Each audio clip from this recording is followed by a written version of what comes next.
New Gangsta. baby, baby. And if you don't know, Now you know. now you. Yes, What's good, Q? it's Friday. Freestyle Friday. It is. We made it. Yeah, we did. Thank We God. we Another made it day, another opportunity. in paradise. Yeah. Oh yeah, we do. We live in paradise. We really do. Like people don't think we do, Yeah. but we really, really, really Yeah, we do. live in paradise. And I saw Freestyle Friday. So I saw Duve Weaver's video, Mm-hmm. and he was talking about a conference or something that he was at, and he was like, "Man, look, they coming." They coming here. Like just people, um, and how they don't care about like history or what we've been doing or what the culture, the blah blah blah. Like he like get ready, man. Like these folks. I think St. Petersburg is like a new whatever. I can see that. I mean, the things that made them leave wherever they at, they're bringing it here. Mm-hmm. The things that they loved about us, they want to change. Yeah, and he's talking about like these corporations, Yeah. these different. Yeah, But I'm just saying, like, which is bringing other people here. And then what's happening in even these corporations, you look at it like they like this city, but small feel. yeah, yeah, yeah. Like, You like the big was small, right. and then you Because got everybody's water on every side. everybody know everybody's name here, Yeah, but it's still pretty busy. yeah. You got the small airport for your private jet. If you want to do Boom, that. you got a couple of those, Yeah. because you can go to Albert Woodard, right, Yeah. right there, or you could go to St. Pete Clearwater, Yeah. which is usually where if the president is coming in, that's where they fly in at. Yep. Right there. And so you look, then you have the major airport, which is Tampa International. Right. So you can get your people in and out. So yeah, like ideally, this is a really good location, and we're not far from like other things that's happening. So if you're right here, and like if you're flying out of Tampa, depending on what airline you can go to, you can get a direct flight to almost the major cities. Yeah. No, it's paradise. It is the weather. Like the weather has been amazing. Yeah, it's great. I'm loving it. I love this weather. Yeah, yeah. Like if I can keep this weather like springtime and this weather like the fall, like right here, when if this weather stay like this, year round, it would be perfect. It really would. But I know we can't, See if I can make a call. Let me see what I can talk. See what you do. If you make a call, I'll make a call because I know some people. Okay, you know some people. Yeah, maybe. We want to keep this. Yeah. See what happens. Let's see what happens with that. Mm-hmm. Public service announcements, real quick. While we got some time in front of us. Mm-hmm. So we talked about this on Wednesday. Just want to remind folks that on Saturday, September the 20th at 8 a.m., the community is invited to stand in solidarity with the Woodson African American Museum as they reimagine the Black History Matters mural, which was recently moved by the Florida Department of Transportation. Supporters are asked to gather on 9th Avenue South in front of the museum wearing red, green, or yellow to send a powerful visual message that Black history matters and cannot be erased. Mm-hmm. After the mural recreation, guests can enjoy free museum tours, storytelling, and drum circles. And this is at the African American Museum of Florida. Listen, Saturday is swinging because you got Child's Park. Yeah, that's Friday. Yeah. Wait, you got time on this. Oh, that's tomorrow. I'm thinking. Yeah. Oh, okay. I would have been one of them people that made you had on your yellow and your green. And showed up real quick just to on the Breakfast Club.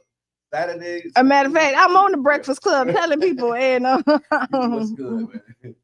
So you got time on that one.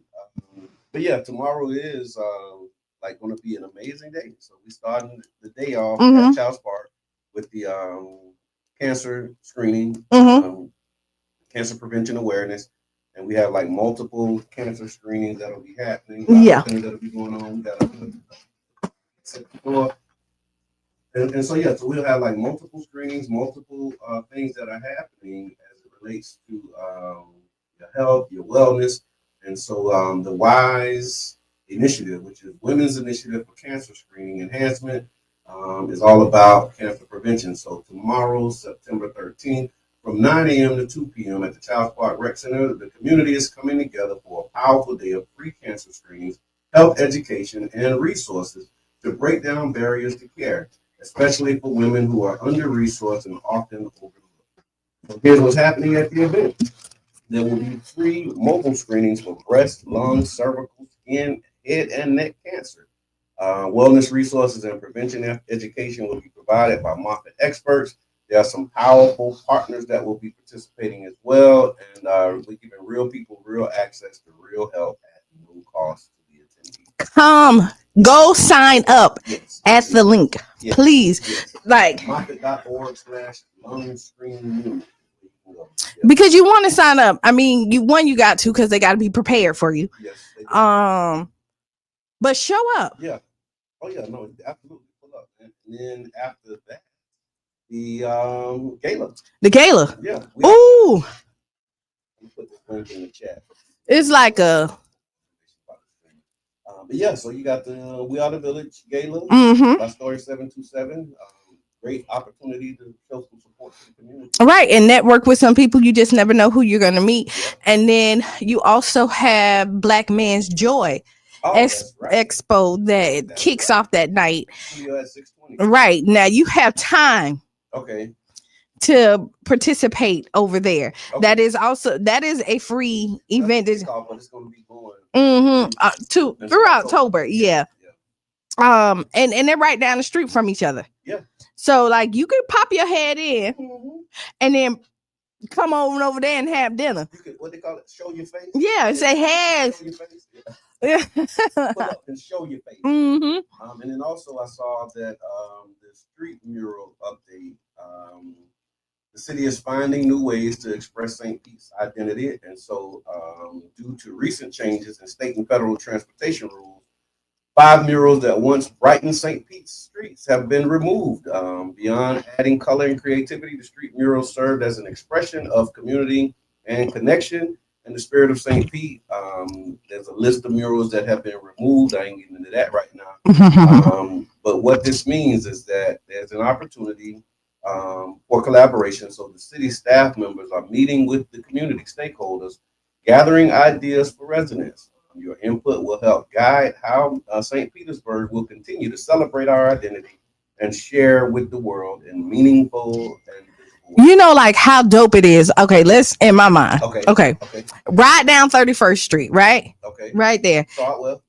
Let's start on 54. Okay. And ride up. Okay. And then everybody that has a driveway have like a mural on that thing, and so while you drive down, you see a little bit of St. Pete. Or let's go drive down 16th Street. I think I'm going to do that. Yeah. You know what I mean? Like let's pick street. Same, like you can either do the driveway, but we have them businesses right there. All of them can be painted. Wow. You know what I mean? And a piece of like Black history can be put down there and we can tell our story. I love it. And so you've been asked to share your ideas by September 30th. Oh, okay. Online form. Sorry, I just take that one, put it in the form, somebody. Now clock that and make sure that you give me credit.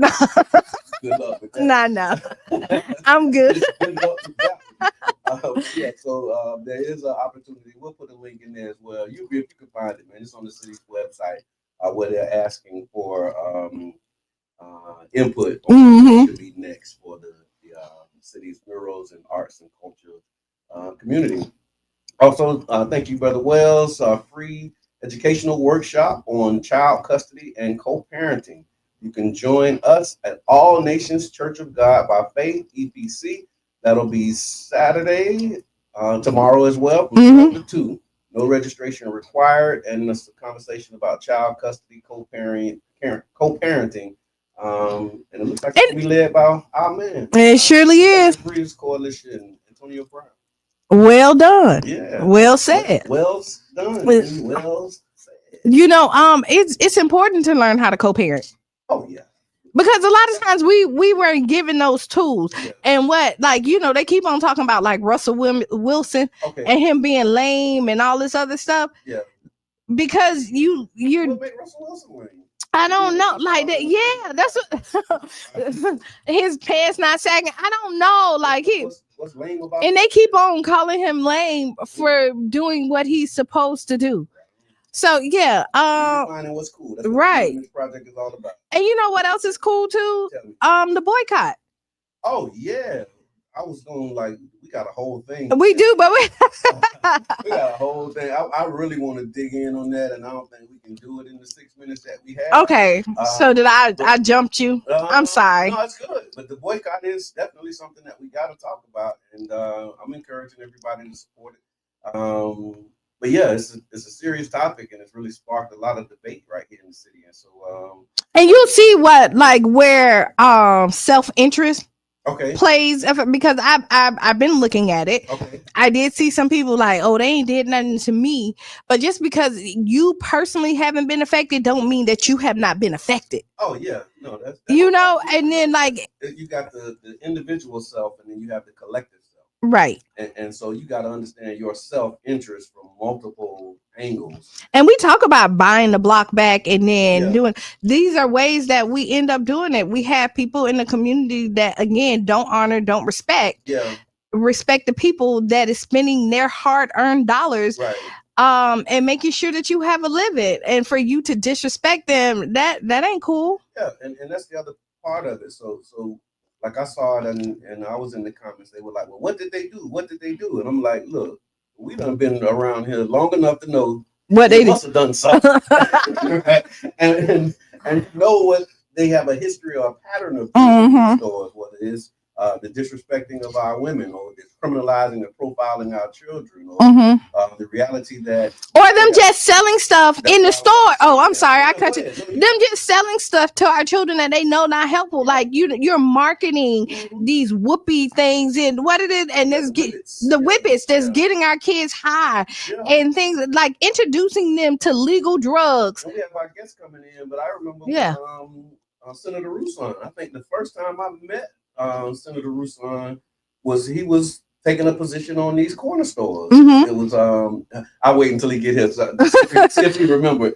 But it was about corner stores, and it was just some work that he was doing. You know what I mean? Like just really handling up to address these issues that we were having with the corner stores. And so you know, for decades, our dollars have like just gone into these spaces, and it's like a black hole. Yeah, they go in and they never come back. Well, we can definitely come back there, but now I do want to. We got 3 minutes before we go on break. Okay. And I think this is enough time, and maybe it might bleed over. You could see the nation divide too over the recent tragedy. Okay, Charlie Kirk. Yes. Yeah. Nobody wants to see anybody die. Yeah. Whatsoever, like a senseless a life that's taken for opinions, and you don't have to like anybody. Yeah. But how do I want to? Well, let me start it. Go ahead. You start. Go ahead. I'll fill this space by saying this: there's a difference between blatant racism and a difference of opinion. Yes. And some of the stuff that I've seen and heard him say was patently racist. Right. Like out of the racist playbook. But again, that don't mean that you want to die, you wish people death. No. But I mean, you got to call a thing a thing. It's not just a difference of opinion. Like this dude was not like for us. He was not supporting us. But you'll be surprised because I mean, that was just what I saw. Me too. What other people might have seen that makes them feel like, oh my God, this is a tragedy. Because I'm seeing a lot of people in our community like super sad about this and was like, he only spoke the truth.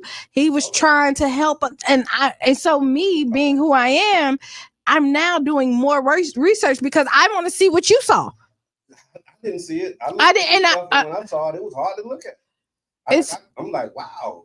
So I was like, yeah. So maybe it's just my algorithm and what it's feeding me, but it's not feeding me anything. No, but I literally went. Good, you know, a good according to how we organize and and define good. Like I didn't see anything.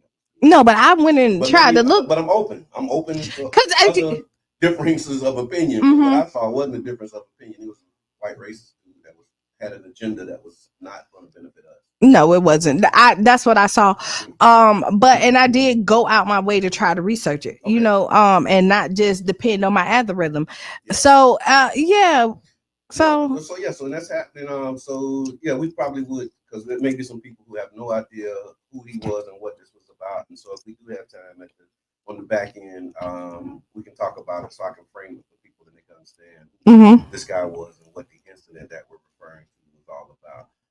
Good morning, Stephanie. So we do have LA break, and then Fancy Nancy. Break. Yeah, we got jumping on, tap it in.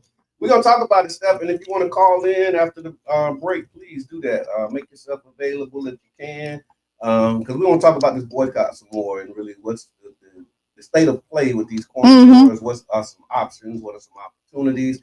I want to remind y'all that the One Community Grocery Co-op is definitely an option and an opportunity. So if you want to learn more about that, you can go to ocgc.coop, and we'll be back maybe about 6-7 minutes after the hour. So tag a friend, tell a friend, send us stars, chit chat, like do what you need to do.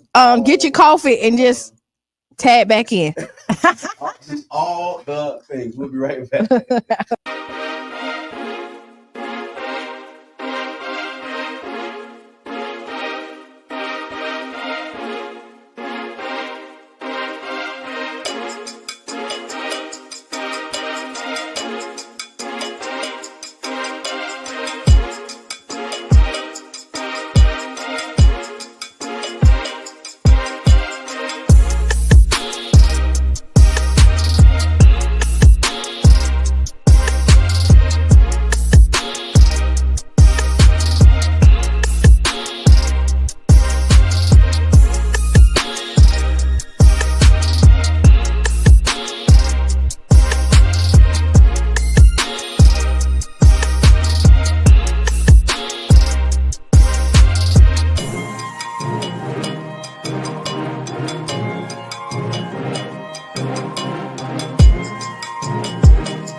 Thousand people displaced and without shelter as Israeli bombs continue to fall on high-rise buildings, flattening the city's skyline.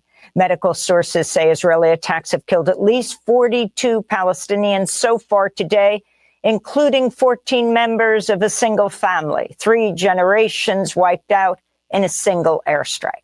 Thousands continue to flee Gaza City after Israel ordered the forced displacement of its 1 million inhabitants.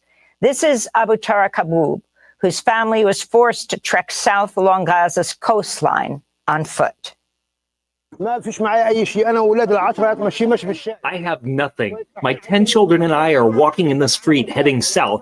We don't know where we're going. We don't have mattresses or blankets. We don't even have money or anything. Maybe death would be better than what we're living through.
Safa. And guess what, y'all? We are back. Just like that. We are back. We are back. We are back. We are back. And we want to welcome you back to the Tampa Bay Breakfast Club. I'm your brother, John. And this is Qiana. This program is being brought to you as part of the New Image Project of Community Development and Training Center, aka See That. See that? And we would like to thank y'all for tuning in, helping us to redefine what's cool, because smart is the new gangsta. baby. And if you don't know, now you know. Now you know. And it's Freestyle Friday, y'all. Freestyle Friday. So feel free to jump in, tag a friend, tell a friend, get in the comments, let us know what your thoughts are. You can also call in live at 727-637-2416. And we have some guests in the building. We do. Please introduce yourself to the people. How you doing? My name is Ron Dock. I'm a community activist, substance abuse counselor, and I'm here to help the community today. Right on. And I'm State Senator Darrell Roussan. Happy to be in the house with Yes. Brother John and Qiana. All right. Yes. You got to put your radio voice on. Man. And we're going to talk about some work that's being done that you all are doing around substance abuse and mental health and just the amazing work. But before we do that, we want to talk about this 30-day boycott. And I want to invite you. They're doing 30. I thought it was 90. No, it was 30, 60, 90. And forever. So that's the other part of what we're going to talk about. Okay. It's just what's happening with the boycott. It is, it's been published and put out as 30 days, but everybody is saying like we need to go until they go. And so y'all make sure that you tap into that. So basically it's a boycott of what I've seen. It was 2 stores, but it's starting with one with Sav A Step right there on 9th MLK Street, 18th Avenue South. It's not just about the bad service or expired food. It's about repeated disrespect towards Black women, the profiling of our children, and the reality that these stores have taken from our community for years without giving anything back. This movement is being led by everyday people, from what I'm seeing, and people who had enough. And it's also rooted in the idea that if you don't respect us, you don't get our dollars. And so we just wanted to lift that up. And I was saying earlier about how when we met, and I don't know if we want to go down this line, but I remember the first time I met you, Senator Roussan, I was standing on post at Muhammad's Mosque on 9th Street and 9th Avenue, right across the street from a gas station. And you came across, you were coming out of the gas station, and I saw that look before, and it looked like you just had enough or whatever it was. Like, I was glad I was cool with you. Yes, sir. But he was coming out of a store and he was saying they selling this stuff in our community and they need to stop it. And you were doing some things. Yeah, they were selling rose tubes, which are better known as crack pipes, stems that people were smoking crack out of. And I couldn't imagine that they would be selling that in their communities to their daughters and sons. And so I didn't want them to disrespect our community by selling it to our sons and daughters. Yes. And taking bold action, man. I'm talking about bold action. Well, I ultimately got prosecuted for that. Okay, that's why I said I didn't want to know how far to go. Would you mind sharing what some of that bold action was that you were taking? Well, I was demanding that they take these things off the shelf and quit selling these rose tubes that are better known as crack pipes to our community. Right. And Purple Haze on 34th Street just thought he would just say, forget you, Roussan. So I walked in there and he asked me to get out. I said, I'm not leaving until you take this stuff off the shelf. And next thing I know, he's calling the police. They arrested me Hold for on a trespass. second, caller. I went through my jury trial. The jury convicted me. Wow. I did my probation. But then I got elected to Florida House of Representatives. Man. And I changed the law there. Okay. And actually, it grandfathered in current stores, but it meant no new store could open up and sell that stuff. Congratulations, man. Really taking that advocacy from the streets into the hallways, man. Right. But that was my first introduction, and I had no idea who you were, what you were about. But I'm like, man, just come on in here. Because we was at the mosque, and I'm like, hey, the door's open, come on in. Yeah.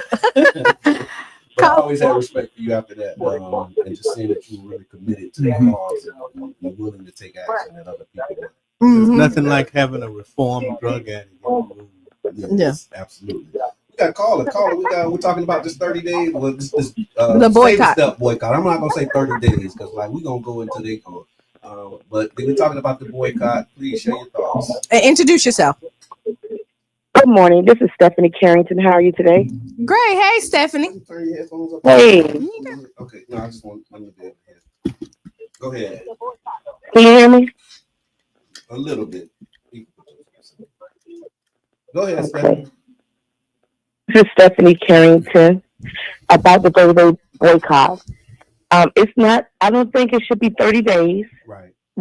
It is ongoing until these stores are gone. We need to get our stores back.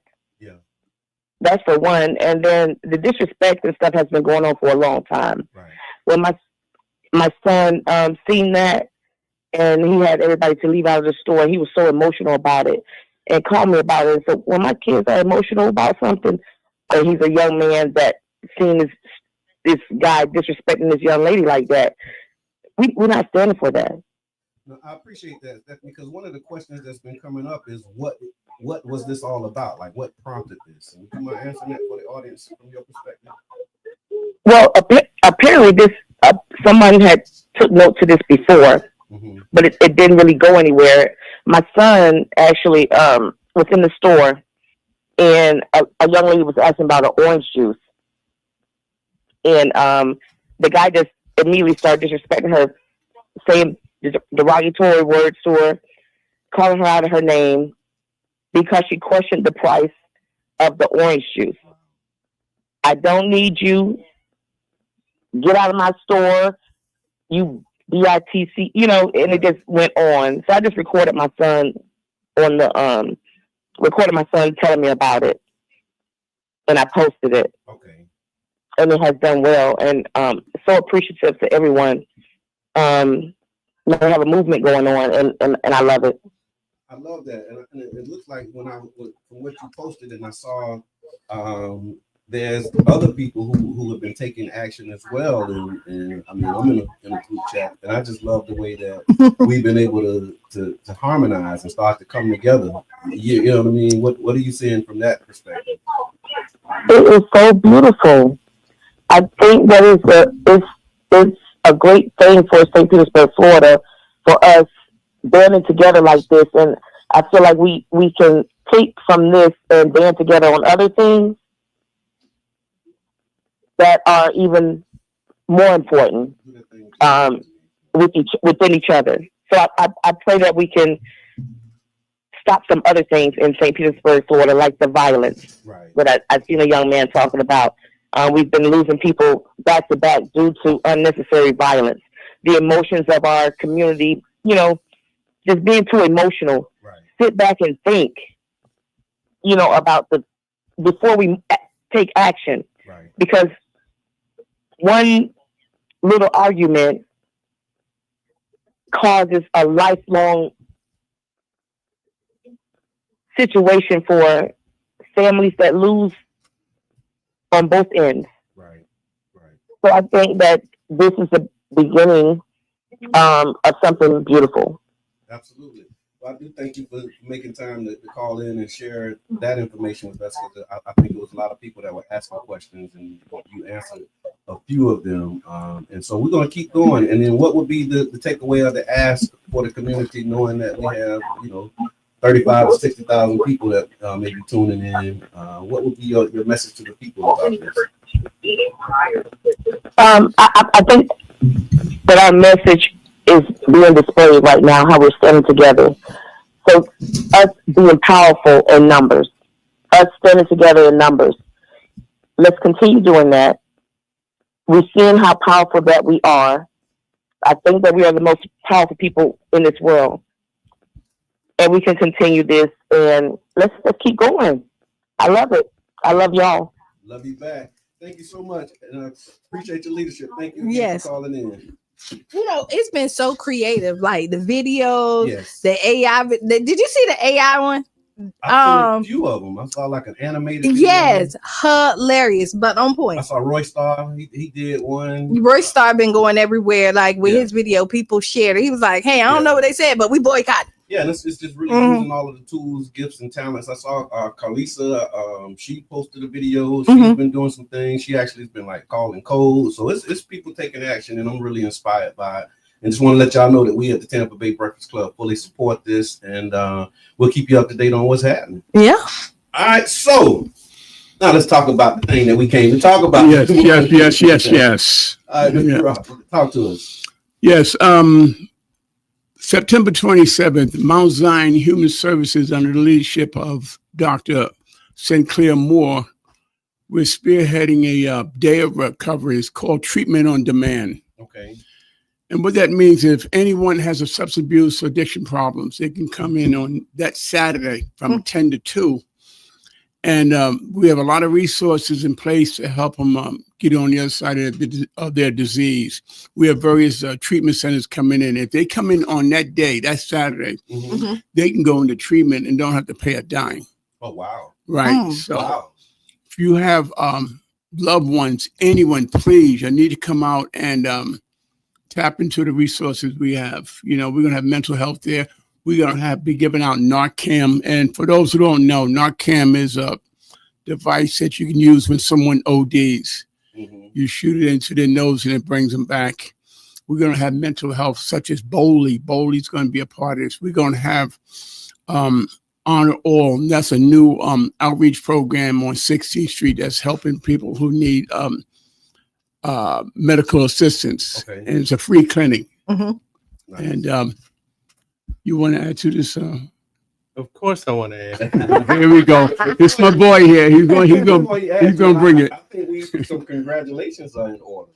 I saw that there was recently the University of South Florida Board of Trustees has established the Darrell E. Rousson Center for Substance Abuse and Mental Health Research. All right. That's quite an honor. Absolutely an honor. Who would have known that smoking crack and then quitting would bring me to this point in my journey? Wow. Yeah. How about that? Yeah. So this is National Recovery Month. September is National Recovery Month. Okay. And every September at Mount Zion Progressive Missionary Baptist Church, we do something to honor recovery. Okay.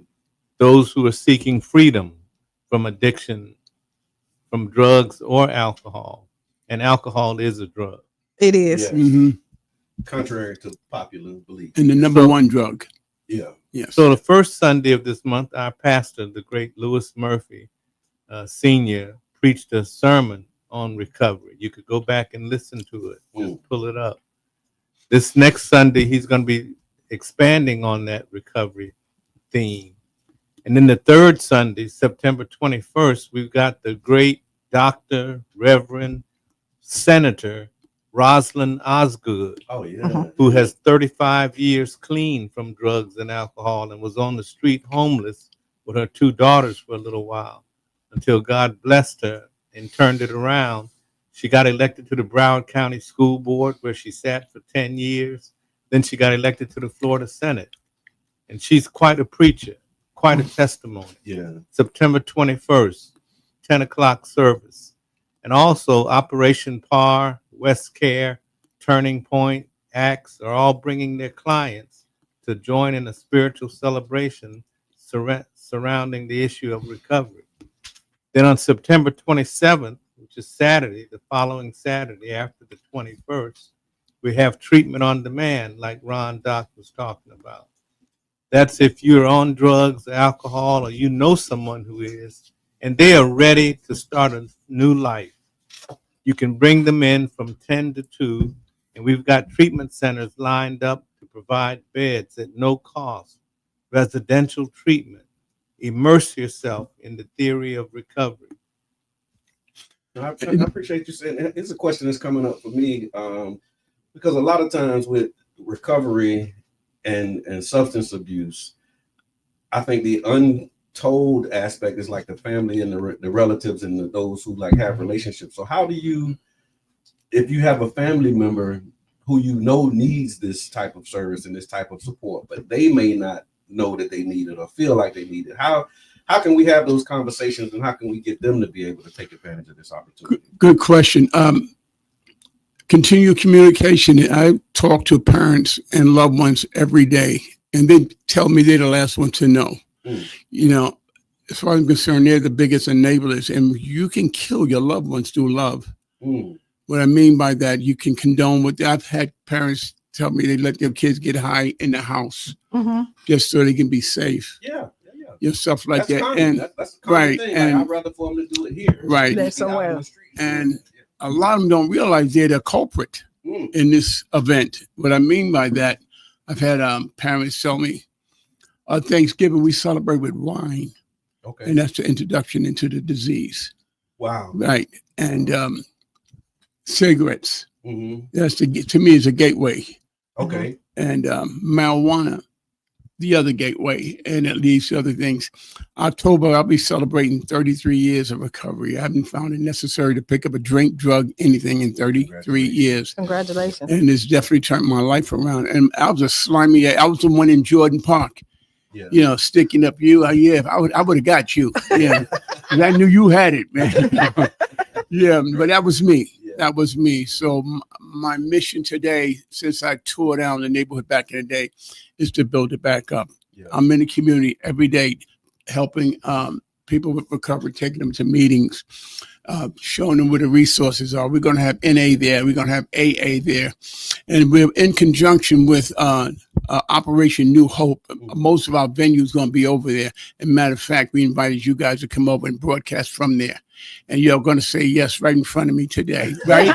Yes. Okay, I got 2 yeses. Did you hear that, Senator? I heard it. Okay, yeah, we got it done. No, it's just more of a. It's more of a fine right now, man. What we call it, I just dope fiend you. Yeah. So, but yeah, but part of your question was, how do you continue the communication? How do you talk to your loved one who's struggling and suffering, but doesn't want to admit it? You keep the conversation going. Okay. And you challenge them with love, not with distaste. Yeah. Not with hatred, not with resentment, but with love. Yeah. Love can be hard sometimes. I'll never forget, my mother wrote me a letter in 1987. It said, "Son, I love you. I love you enough to give you back to God who gave you to me. And I trust that in his infinite wisdom and mercy, he will care for you better than your mother can. I have taught you the best I know how, right from wrong. If you're willing to go back into the lion's den and blow your sobriety to smithereens, do not call me, do not write me. I do not want to know where you are or how you are, because I just trust God." That's tough. No, that was soft. Love. That was soft, man. Love. That was soft. Yeah. And my mother, That was soft. I said, "Mom, can I come in for a jelly sandwich?" She said, "Heck no. Yeah. You can't go into this house. You can't take a shower. Nothing. Get out of here till you get your life together. I don't want to see you no more." That crushed my heart. Yeah. That ripped my heart apart, and it speeded up my surrendering date, which was October 5th, 1992, at 1:40 in the afternoon. It was 89 degrees, and I tried to commit suicide. Okay. And I jumped in front of a car, and it happened to be a police car. Oh wow. They handcuffed me, get ready to take me to 49th Street, right in the middle of that drive on US 19. He stopped and took me to Horizon Hospital, which is Winmore today. Okay. And and say, "Hey man, you need to just turn your life around." Gave me $5, and I never forget it. That was the day I surrendered. And after I got a year clean, I went back to St. Pete Police, found him, and thanked him. Yeah. So God is using a lot of, and God is using me. I'm like, "Dad, why am I getting this?" God had a contract out for me, and I decided in blood. Yeah. All he wanted me to do is carry the message to the next person who needs this. I worked for the New York Yankees for 17 years. I was their substance abuse counselor over there. And that gave me such a platform. I think you remember that. Yeah. And I had a chance to travel around the country and talk about the disease, because that's what this is. It's not a moral dilemma. It's a disease of addiction. And just thinking about that, that's being said a lot now, but I remember in the 80s and 90s, it wasn't considered a disease. If you were on drugs, you were a criminal. Right. How have you seen the narrative, and what would you contribute this shift in narrative to? I give it to Darryl Roussan. Okay. Well, the shift has been because the conversation has continued. Okay. It used to be huge stigma around addiction. Now it's becoming a household term. And the more we talk about it, the more solutions we can come up with. You know, in the 17 years I've been going to Tallahassee, and thank you, community, for supporting me all these years. It was huge stigma in the beginning, but now it's conversation piece. Yeah. Now we have it being introduced into new bills, new legislation, creating opportunities for people to get clean. And I'll tell you just explicitly in the spaces that I'm in, and I know, again, you got considerations, but I don't have those type of considerations. They said it started when white folks started doing them pills and all of that stuff, because when it was the crack epidemic and cocaine and heroin and black people in black communities were suffering, it was a crime. But then when you started seeing the opioid crisis and it was rebranded, a lot of people said that, you know, the racial demographic of those who were suffering changed, and that also lended to the conversation. What are your thoughts on that? Is that what your experience has been? Yes, it has been. Back in the day, the guys over there, they had powdered cocaine. They get 2-3 years in jail. Right. You know, if I'm selling crack cocaine, they giving me 20, 25. And the Reagans, just say no to drugs, you know. And but now today that their families and that demographics is on the opiates, you know, they pulling out all the stops. Yeah. You know, so there is a bias to this. Right. You know, and with that bias in the conversations that are happening, are we seeing opportunities now? I see the resources that are coming to our community. So is that like a byproduct of the? Yeah, absolutely. It opened it up to everybody. Okay. You know, so we are getting treatment well, to a degree. Every time I go over to Bradley Center, I get little feelings about it. Yeah. The ratio of people that's in the Bradley substance abuse centers around here. Do you think that's because of awareness or resources, or do you think it's the stigma around it? Because again, here it's an addiction, but there it's a disease. So when you look at it, the way that you define somebody that was on the street smoking crack and doing all this other stuff, you look down on them when you make it look like a disease, and that's how it's painted. You now want to get treatment for it. Yeah. And over here, it looks like it's a pure choice. Okay. So if you know that you're going to be criminalized for it, the last thing you're trying to do is go to an institution and get to help. Right. But if you feel like you're going to be treated for a sickness, then you would go to a hospital. You would go. Is that kind of what I'm hearing? That's what you're hearing from me. Yeah. Okay. No. Well, a person goes to treatment usually is not to avoid jail, it's to get help. Okay. Some will try to play the system. Yeah. Right. You know?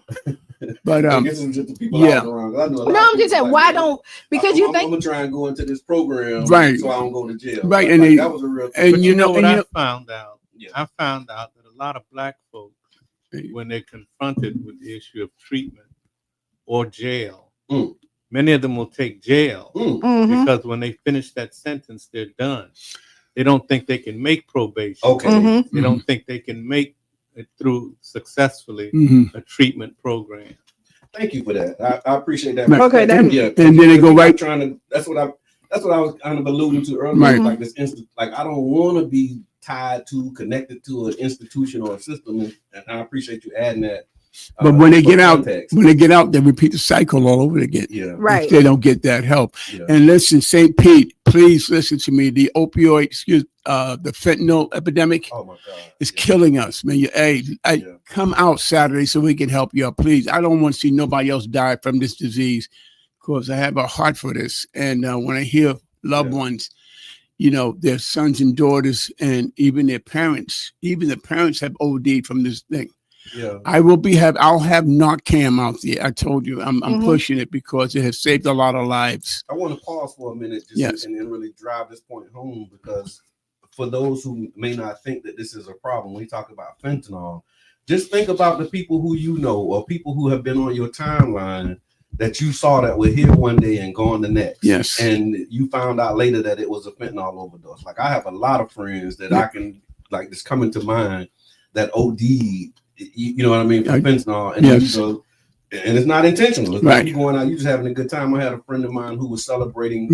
Two people I know was celebrating birthdays, and that was their last birthday because they ended up ODing on fentanyl. Yes. You know what's was mind blowing because I know people who've OD'd and know that it's in it, and then they still chase that same high. How does that conversation play out in treatment and recovery with somebody who has OD'd and they still wouldn't? That's the obsession and compulsion of this disease. It's so powerful sometimes, you know. I've seen people OD 3 and 4 times, you know, and until they're sick and tired of being sick and tired and beaten down, you know. So that's the disease piece of it. I have 3 brothers. I'm a triplet, by the way. Okay. Yeah. Wow. Yes. A lot of people can see that. I all this new stuff about me, right? Yeah. My Lord. All 3 of them died as a direct result of this disease. Yeah. One OD'd, the other one hung himself because he couldn't stop drinking. The other one had a kidney ailment, and the doctor told him, if you don't stop drinking, smoking weed, you're not going to get a kidney. He said, I don't want it, and he died. Yeah. So my mother buried 3 boys. Wow. Yeah. Wow. And she had the blessing to see me recover, and she was very proud of me about that. She took her to meetings with me. Yeah. Everybody in the 12-step community knew her. Hey, Mama May, how you doing? You know, but she was real proud of me. So we have a saying: some have to die so others can recover. Wow. Wow. You know, and hopefully it's not you. So make sure that you come out September 27th. 10 a.m. to 2 p.m. at Mount Zion. It's the Choose Recovery Treatment on Demand event. And there's a lot of sponsors, a lot of people that are supporting this work. And that's Mount Zion Human Services. Okay. And have a question, because you know, if you're trying to help somebody with this disease and you've given everything you can give to it, and then what do you do when you get frustrated? Very easy. Give it to God. Okay. Because you are not God. And God's getting mad at a lot of the family members because he wants you to move out the way so he can do his work. Yeah. Which is have them hit bottom or whatever position they're going to put him in. But God wants everyone to move out the way. That's what you do. Give it to God because you're not God. That's hard. And we have programs for the family. And it's necessary, but that's hard. We have programs for the family members called Knocking On and Al-Anon, where you can go and they can, you know, you can give it other family members and bounce off how you because feel. you know, it's depending on the person's personality. Some people are laid back, some people are very aggressive. And like when you like, hey, no means no, they don't let that be a no because of that personality is so aggressive. And then you don't want to send them nowhere. You don't want to send them to jail. You don't want to do that, but you have, you know, it puts you in a really hard space. You know, jail can sometimes be an intervention. An arrest can sometimes be an intervention. And people need that at points in times in their lives to get straight. You know, I was confronted with a choice. My wife was dead from breast cancer. My son Daniel was 4 years old. And they gave me a choice. It was either keep Daniel and lose drugs, or keep drugs and lose Daniel. Wow. And I had to make up my mind that day. Yeah. And I made up my mind. That was 27 years, 5 months, 3 weeks, and 2 days ago. Oh, man. Without a drink, a drug, or a smoke, through the grace of God and the 12-step program of recovery. Yes, sir. Yes, sir. Congratulations. And to talk about some of the systemic changes, knowing that, you know, you've been working, like your story, your testimony, would you mind sharing with the community some of the work that you've done on a policy level to address this issue? Well, Senate Bill 282 I passed in 2023. It dealt with peers, creating a pathway for peers to become specialists and certified as counselors in recovery. Wow. The therapeutic value of one addict helping another is without parallel. And that's the concept behind peers being integrated into every level of the system, from the street to the recovery room to the emergency room of hospitals. I love that. Where we have peers stationed so that if you come in an overdose condition, you can be handed off to a peer who understands, who's been that road that you're walking, and can tell you that there's light at the end of the tunnel. I love that, because that's the other part of it when we talk about helping people. A lot of times you want to help people, but you don't know how. You don't have the qualifications. You don't have the words. You don't have the tools to do that. And so is that something that also is provided as a part of the peers project, where if I want to help you know, my loved one, would I be able to go and figure out like how do I actually do that professionally? Yes. Okay. And We have questions too. And you have 1-800-HELP. You have a lot of 1-800 substance abuse lines that's open 24 hours to you. All right. So we got we'll take some comments. We got Miss Teresa says Ron Doc, it went somewhere. Ron Doc and Senator Rousseau, thanks for sharing your testimony with the community. Tequila, we need things like this for our youth. I see so many youth now being introduced to substances that look cool, but Hold on, caller. just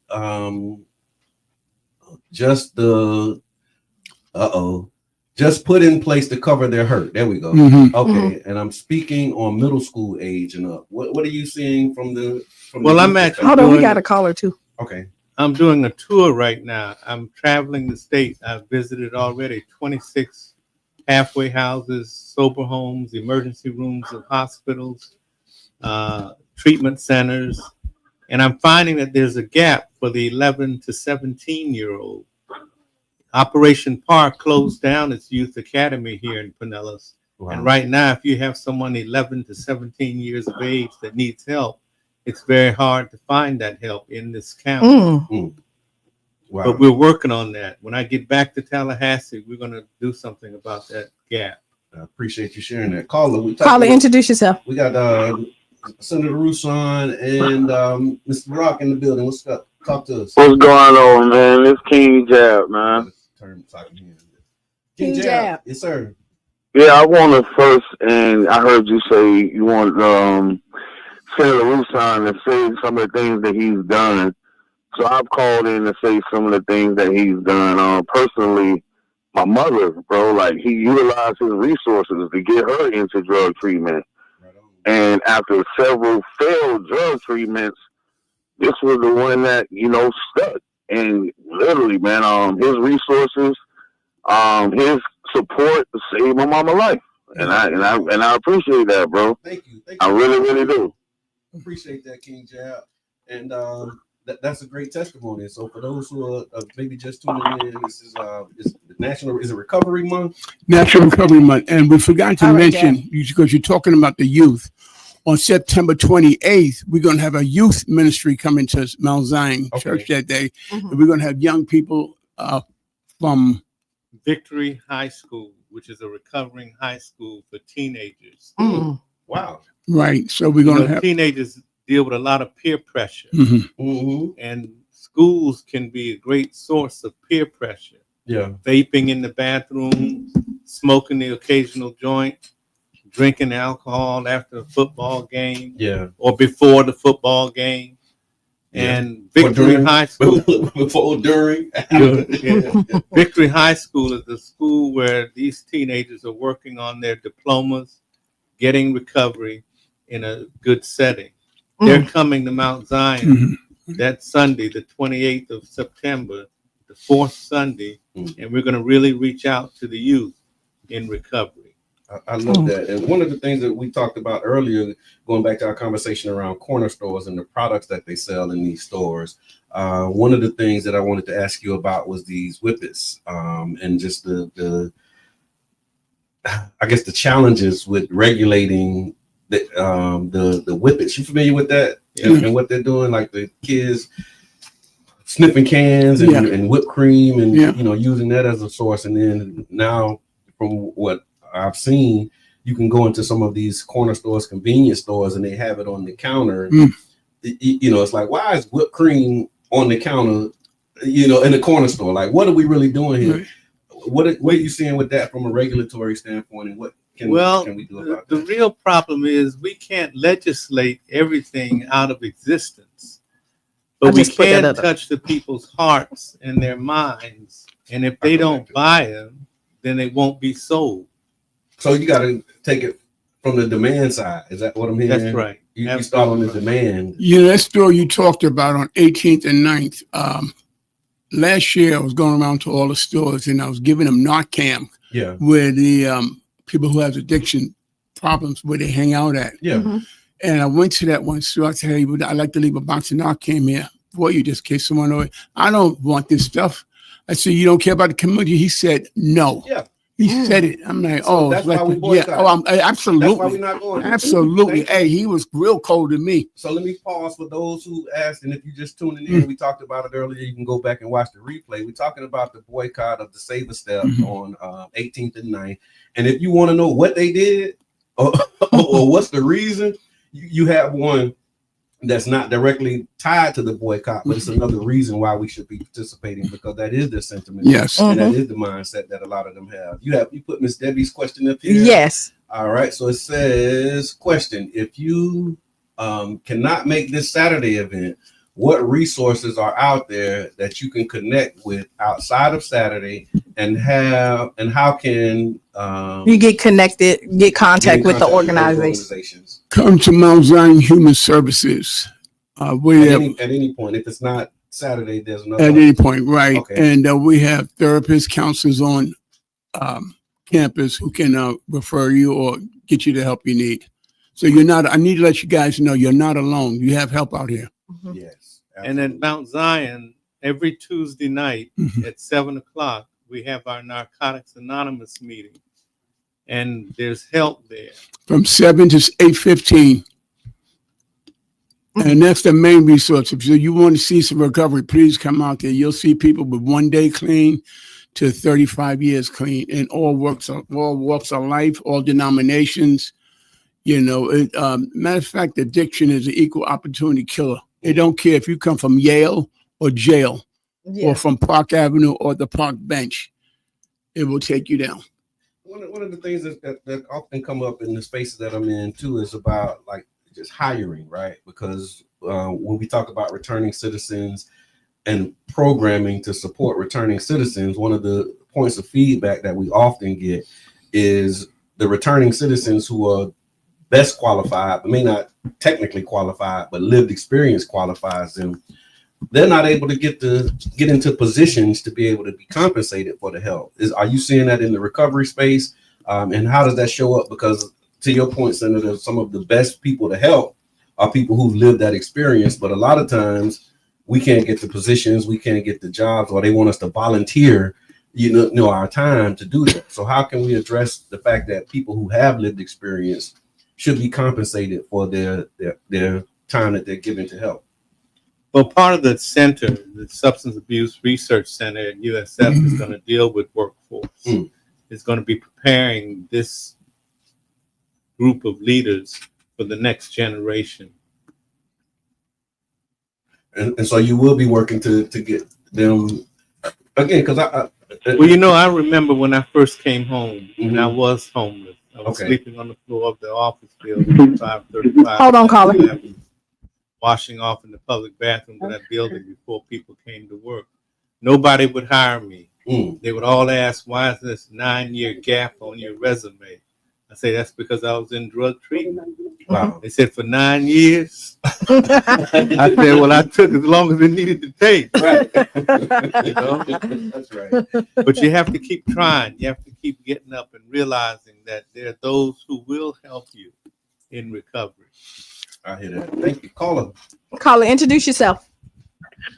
Hey, this is NY. How are you? Say that again. I'm sorry.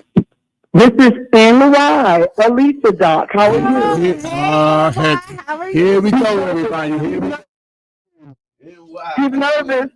Oh, Lord. Here we go. That's my daughter, family. That's my daughter. How are you? Good. You got a question or a comment for our No, I have a comment. Because I just want to let people know who are going through addiction. I was on the other side. I was the child. And when you have a parent that's going on addiction, we need help too. Wow. Because it's traumatic for some of us, But I do want to say this. The programs are so amazing. I am a testimony to it. It gave me my father back. And don't give up to the kids, to the grandkids, the great-grandkids, the mothers. Don't give up on your loved ones, because like my father said, sometimes you got to step out of the way and let God work it. And I just want to let all of the people, Mr. Roussan and my father, how proud I am as the child looking at the development of you utilizing these amazing programs and seeing the outcome and see how you turned out because nobody gave up on you. God didn't give up on you. And what you are now, you maybe had to go through that to help other people.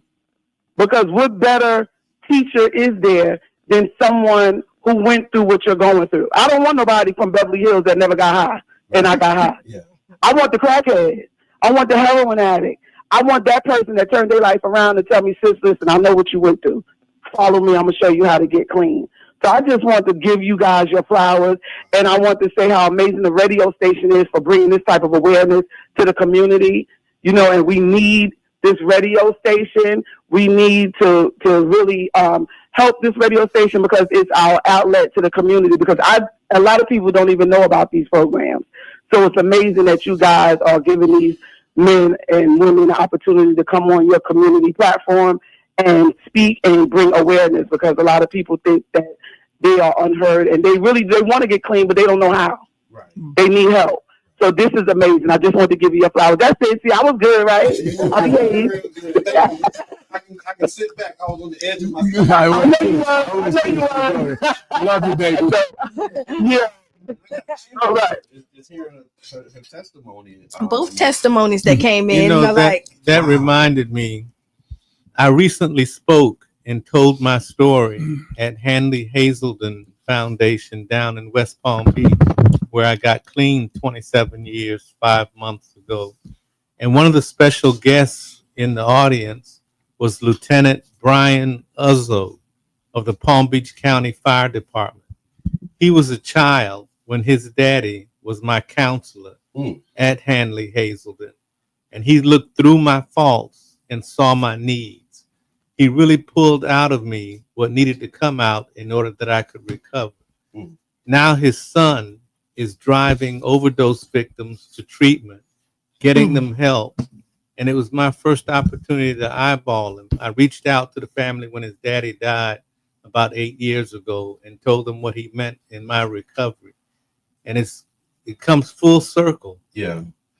No, that's amazing. And to NY's point about support for the families and like the children and, you know, spouses and loved ones, are there resources that are available to provide that type of support? Yeah, I mentioned it earlier, Knock-On and Al-Anon. Okay. That's the perfect resource. Okay. You know, and they support the families. Right, right. And then they have mental resources out in the community that can tap into that coexisting with substance abuse and the issues that substance abuse have within the family. And just thinking about this again, holistically, if we wanted to like pull it up from the root, what would you say, or what has been identified as some of the root causes of addiction, and what would cause somebody? I know we talk about peer pressure and those type, but what are some other examples of like social pressures or just low self-esteem? Right. What caused people to even get started? Yeah, he said low self-esteem, stressful situations, like finding. Yeah, sexual trauma, all kind of trauma. Yeah, abuse in the family. So it's not just going out to have a good time. No, but let's talk about that. Get addicted. Yeah. What triggered me was watching when I was a kid, watching my mother and father give a card party and everybody dancing to Jackie Wilson. And they drinking this liquor, and me and my brothers, oh man, they having a good time. Let's try this. Yeah. You know, so it was the environment. Okay. Yeah, and you know, the culture. Try it, you like it. Yeah. They having a good time. Yeah. Until they got drunk and my father and my uncle started fighting and everything, and it switched gears. But I guess peer pressure, trauma. Yeah. For me, it was pain. Okay. It was trauma. My daddy had just died suddenly of a massive heart attack. I was in my second year of law school, 2 weeks before final exams, and I was hurting. A friend of mine, I call him a friend, but he wasn't a real friend, brought some cocaine over to the house. And anyone ever tell you, try this, it'll make you feel good? Oh, man. Yeah. You remember when it was fun, Doc? When it first started? Yeah, I thought I was having a ball. Right. But near the end, it got bad. It got horrible. Yeah, horrible. I was living like an animal, guys. Yeah. I lived in Mirror Lake for 2 years. Is there a moment when you realize, okay, this is not fun anymore? And I'm actually I just said it. To cope I was living in Mirror Lake for 2 years. I was living in the missions back in there. Had the Praying Hands Mission, St. Vincent de Paul. Yeah. They had the black churches that had the best soup kitchens, so you wait in line for it. And I got comfortable doing that, by the way. Oh, wow. Oh, yeah, of course. I didn't see no other way. Okay. No other way. Okay. One day, God tapped me on my back of my shoulders. Hey, the medal is ready. Let's go. Yeah. And I surrendered.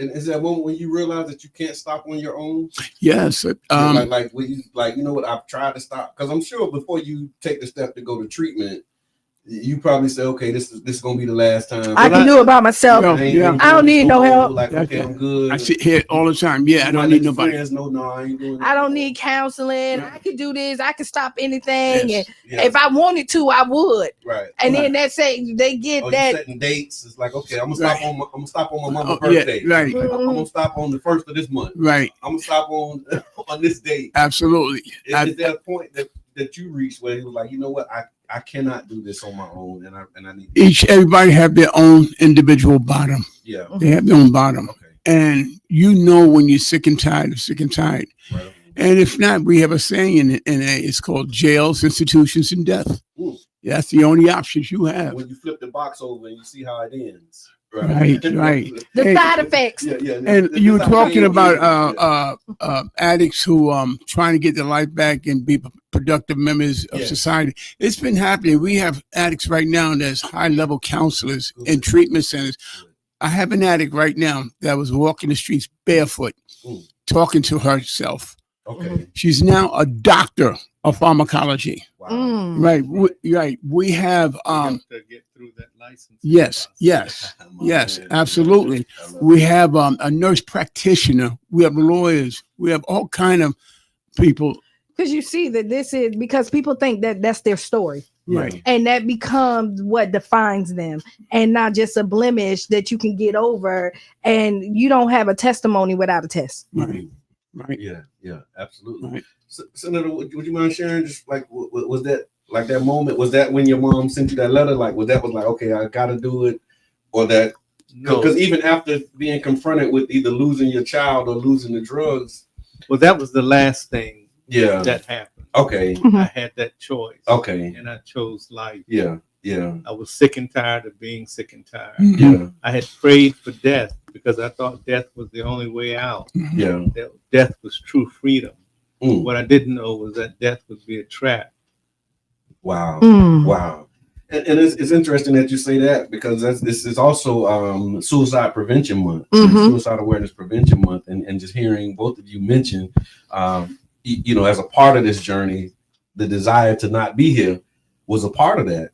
You ever heard of the Lake Pontchartrain Causeway, that 25-mile stretch of bridge over swampland from Mississippi to Louisiana? Just heard about it through Katrina. But well, I drove it 3 times in one night with a full moon out, knee to the steering wheel, crack pipes to my mouth, torch lit, and whatever hit, I would say, God, if you're God, take this steering wheel and make this car go over the side into the swampland, because I don't see any other way out.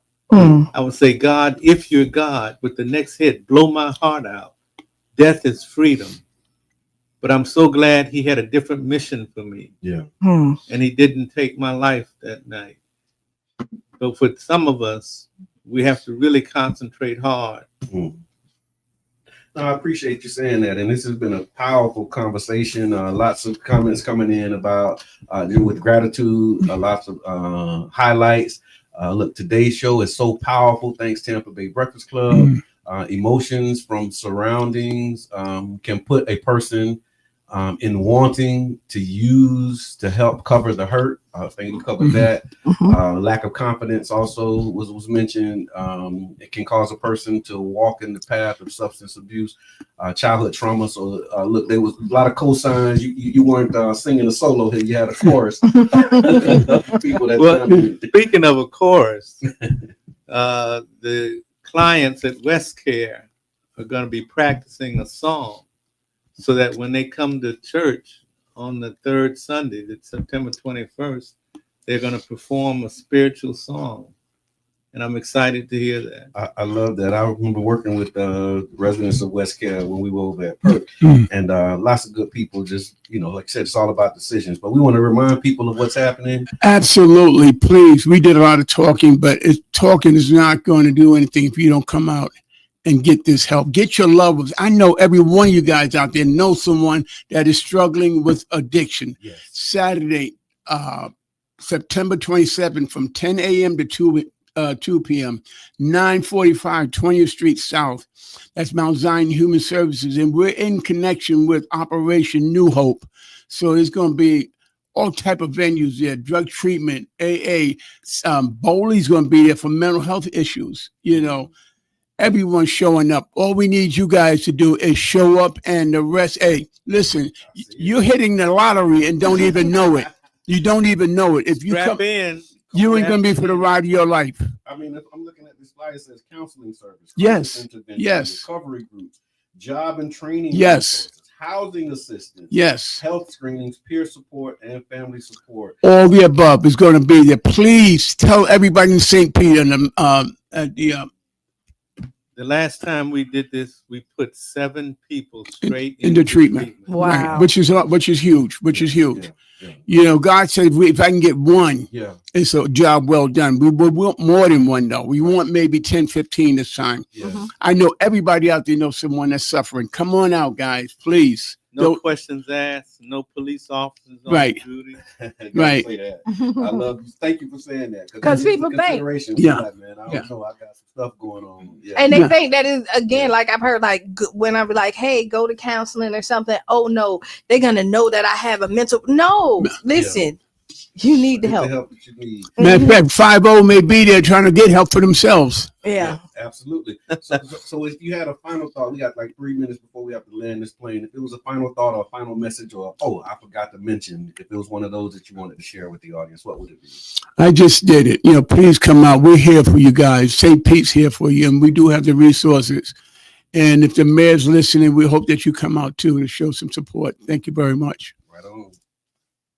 And I want to say that, look, there's no shame in admitting a weakness when you're walking in strength and with integrity.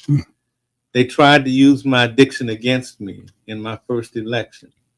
But I remembered the phrase that if I shouted from the podium, you can't hurt me by whispering it in the back of the room. Right. Well, come out and get help. Walk this road with us. I love it. And so, man, this has been a very powerful presentation, a great commentary. Thank you all for chiming in. Go back and share this and go back and listen. We're going to continue this conversation. Next week, we're going to be talking more about this boycott, ways that you can support. And we also want to make sure that we provide you with options. Because while we're looking to end one cycle, we need to open up and start another one. And so we want to make sure that you all know that there are ways that we can get involved, things that we can do. My final thought for today would be mindful of the things you do to make yourself feel better. Yeah. Be the change you want to be or see, and write down those 5 things. Stay tuned for Sister Hughes. Make you lose your shoes and shout all around the house. This has been the Tampa Bay Breakfast Club. I'm your brother John. And this is Qiana. And we out. Bing, bing. This is the dimension of imagination. It is an area which we call the twilight.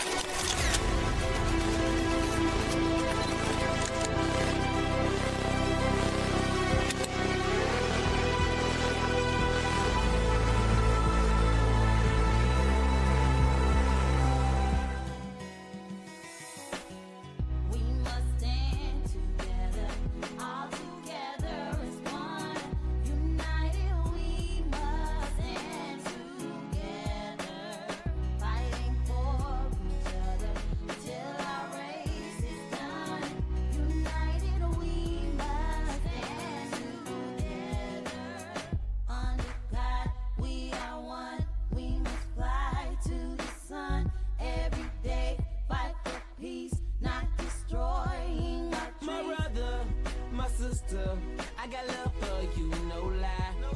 I give my best, I try. Someday you'll touch the sky. You're an angel, little baby. Wipe all your tears away. I It's been crazy, but keep your head up high. Foot chase through the projects, dodging foreign objects. Street knowledge, I should've went to college. Odds stacked against me, surviving off instinct. 3 blocks from the precinct. Lil' homie caught a case, others lost family members. Product of his environment, projects produce violence in the middle of the streets, cause that's how we eat. Just heard rap about the trap, don't mean I ain't about peace.